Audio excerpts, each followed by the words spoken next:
बनर्जी ने आज Facebook live करते हुए कहा कि मुझे ये बताने में किया कि जिस तरह से मैं अब बाहर नहीं निकल पा रही हूँ घर से, मुझे राजनीतिक कार्यक्रमों के लिए सड़कों पर जाने की इजाज़त नहीं मिल रही है, हमारी पहचान मिटाने की कोशिश की जा रही है। देखिए इतना दिन तो ये हम लोगों का भाषा था।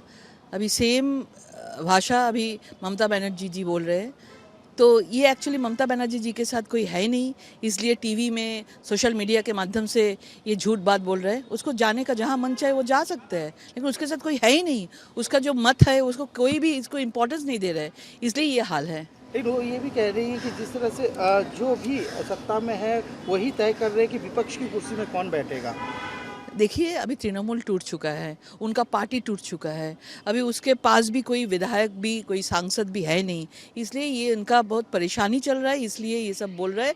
लेकिन हम लोग पूरा देश में हम लोग देख रहे हैं, लेकिन बहुत दुख का बात है कि हम लोग पश्चिम बंगाल में हम लोग सोचे थे कि कोई अच्छा स्ट्रॉन्ग विपक्ष होगा, लेकिन ऐसा कोई नेता तृणमूल में अभी भी नहीं है जो विपक्ष की जगह में बैठे और देश को आगे बढ़ाए। देश का डेमोक्रेसी के लिए विपक्ष बहुत अच्छा होता है, लेकिन पश्चिम बंगाल में पूरा लुटेरा का राज चला तृणमूल के टाइम में, इसलिए कोई विपक्ष नहीं है। कुणाल घोष ये दावा कर रहे हैं कि 6 बागी सांसद और 50 से ज़्यादा विधायक टीएमसी में लौटना चाहते हैं। ये सब झूठ मूठ बात चल रहा है। सब लोग अपना अपना माइलेज बढ़ाने के लिए बात कर रहे हैं। सब लोग देख रहे हैं कि कितना सांसद आज दिल्ली में थे। दिल्ली में हम लोग सब एनसीपीआई से हम लोग देखे हैं कि कितना सांसद एनसीपीआई में आए थे और हमारा मुख्यमंत्री जी के साथ बात किया। लेकिन ये बातचीत को लेकर भी कह रहे हैं कि बीजेपी कहीं ना कहीं ब्लैकमेलिंग करके सबको अलग कर रही है, पार्टी को तोड़ रही है। हम लोगों को ज़रूरत नहीं है। हम लोग को 208 विधायक है, हम लोगों को सांसद है। देश में इतने सारा जगह में हम लोग का स्टेट में डबल इंजन का सरकार है, हम लोग को क्यों ज़रूरत है। ये लोग हो सकता है कि ये लोग तृणमूल के साथ नहीं रहना चाहते थे। जिस तरह से अब जो हमारे सभापति है समीक भट्टाचार्य जी, बीजेपी के सभापति, उनका एक बयान सामने आया कि एक्सटॉर्शन को लेके, जो तोलाबाजी को लेके आया है कि बहुत सारे लोग हैं जो कि अब बीजेपी में भी है, जो बाहर से आए हैं, इधर आके अब तोलाबाजी का जो है सिंडिकेट चला रहे हैं, उसको एक वार्निंग भी दी गई है। क्या कहना? अभी ये हमारा राज्य सभापति शमीक दा देख रहे हैं। ये पूरा जो विषय है जो भी हो रहा है, तो शमीक दा के पास ये जो कंप्लेन है वो जा रहा है। शमीक दा खुद इसको देख रहे हैं। आप क्या मैसेज देना चाहेंगे सर? देखिए इसके विषय में हमारा शमीक दा जो देख रहे हैं वही फाइनल बात है जो हमारा सभापति बोल रहे हैं। उन्होंने आज फेसबुक लाइव करते हुए कहा है कि मुझे राजनीतिक कार्यक्रमों के लिए सड़कों पर जाने की इजाज़त नहीं है, ये हमारी पहचान मिटाने की साजिश है और मैं कानून को मान के चलती हूँ, कानून के खिलाफ नहीं, लेकिन कानूनी तौर पे भी मेरे साथ मुझे घरबंदी बना दिया गया है। तीनों चारों बातें जो उन्होंने बोली हैं ये सब मिथ्याचार। पहली बात उन्होंने बोली कि उनको राजनीतिक कार्यक्रम में जाने नहीं दिया जा रहा है। 21 जुलाई के उनके राजनीतिक कार्यक्रम में वो रास्ते पे नहीं उतरी थी। उनके राजनीतिक कार्यक्रम में जाने से हमारे प्रशासन को कोई नुकसान नहीं होने वाला है, लेकिन सबसे बड़ी बात यह है कि उनके साथ कौन जाएगा। एक पूर्व मुख्यमंत्री जो अभी 3 महीने पहले पूर्व हुई हैं, उनके साथ 10 लोग भी नहीं हैं।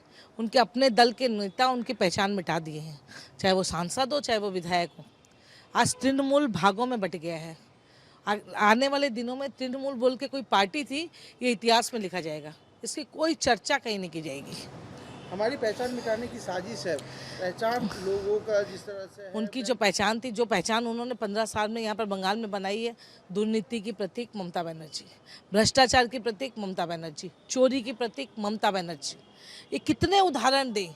अभी जो धीरे धीरे आ रहा है नारी शत्रुता, नारियों के धर्षण लगातार उनके शासन में जिस तरह से बढ़े थे, प्रशासन पर वो जिस तरह उन्होंने राजनीतिकरण किया, उसका उदाहरण ममता बनर्जी है। अपनी मर्जी दूसरों पर थोपने का ये जो उदाहरण ममता बनर्जी ने पेश किया है, ये आने वाले प्रजन्म उनको देखेगी और धिक्कारेगी भी। पश्चिम बंगाल में सबसे ज़्यादा भ्रष्टाचार, और पश्चिम बंगाल में नहीं, भारतवर्ष में सबसे ज़्यादा दुर्नीतिग्रस्त अगर मुख्यमंत्री रही हैं तो ममता बनर्जी। उनका नाम इतिहास में काले अक्षरों में लिखा जाएगा। अभी भी समय है, अगर वो पश्चाताप करना चाहती हैं तो अभी भी समय है, जनता से माफ़ी मांगें। लेकिन वो ये भी कह रही है जो अभी सत्ता में है वो तय करेंगे कि विपक्ष की कुर्सी में कौन बैठेगा। देखिए अब वो जब फ्रस्ट्रेशन भोग रही हैं, अपने घर में अपने बाहर में सब जगह फ्रस्ट्रेशन भोग रही हैं। एक भतीजे के लोभ में, उसको सत्ता देने के लोभ में उन्होंने कितने लोगों को अपना विरोधी बनाया और खुल के लोग उनके विरोध में सामने आए हैं। तो पब्लिक भी देख रही है कि उनका मुख और मुखौटा पब्लिक ने खोल दिया। जनता के सामने माफ़ी मांगने के अलावा ममता बनर्जी के पास और कोई ऑप्शन नहीं है अपनी राजनीतिक पृष्ठभूमि बनाए रखने के लिए। मुख्यमंत्री शुभेंदु अधिकारी दिल्ली गए हैं, जिस तरह से एनसीपीआई के सांसद लोग मिले हैं, उनका कहना है कि हमारे जो एरिया में जो भी विषय है उनको लेके मुख्यमंत्री से हम लोग मिल ही सकते हैं। तो ये बहुत स्वाभाविक चीज़ है, एक मुख्यमंत्री से अपने संसदीय क्षेत्र के उन्नयन के लिए बात करना, ये सौजन्य बैठक है, वही उन्होंने की है जो पिछले मुख्यमंत्री को करना चाहिए था 15 साल में। ये ममता बनर्जी ने नहीं किया, इसलिए आज जनता इसको प्रश्न के हिसाब से देख रही है, लेकिन इसको कुछ भी खराब दृष्टि से नहीं देखा जाना चाहिए, क्योंकि अपने इलाके के उन्नयन के लिए इलाके के जो मंत्री हैं, जो मुख्यमंत्री हैं, उनसे बात करना बहुत स्वाभाविक बात है। जो पिछले दिनों के में होता भी था और दूसरे राज्यों में भी है, ममता बनर्जी ने इसको बंद कर दिया था, आज उन लोगों ने रास्ता खोला। हमारे मुख्यमंत्री सबसे खुल के मिलते हैं। लेकिन ये कह रहे हैं कि एनसीपीआई में जाना, जिस तरह से पार्टी को तोड़ना, ये कहीं ना कहीं एक साजिश के तौर पे किया गया है। सब परिपक्व हैं, टूटना जुड़ना राजनीति में चलता है, लेकिन किसी को कोई बच्चा नहीं है कि हम लोग समझा के उनको अपने दल में लेके आए। आपकी पार्टी से जीते हुए सांसद विधायक है, आपने उनको नहीं रोक पाया है, वो मिल रहे हैं मुख्यमंत्री से अपने इलाके के उन्नयन के लिए, बहुत स्वाभाविक चीज़ है और ये सौजन्य बैठक थी। अभिषेक बनर्जी के जिस तरह विदेश जाने की वार्ता को लेकर सुप्रीम कोर्ट ने भाग रहे हैं, अब कोलकाता कोर्ट में भाग रहे हैं, जहाँ भी भागे कानून के हाथ बहुत लंबे हैं, आज नहीं कल उनको भोगना ही पड़ेगा। सेवाश्रय के पीछे में जो दुर्नीति उन्होंने की है, इसकी सजा उनको भोगनी पड़ेगी। ये भी कहा कि आंखों की इलाज के लिए एसएसकेएम जाइए, एसएसकेएम में कोलकाता हाईकोर्ट में फिर से रेफर किया है। ये आँख का इलाज सिर्फ पट्टी बांधना और जनता को बरगलाने का काम उन्होंने किया है। जनता भी समझ चुकी है, कानून के माध्यम से उनको आज नहीं कल बच नहीं पाएंगे, आज नहीं कल उनको जेल की सलाखों के पीछे जाना ही पड़ेगा।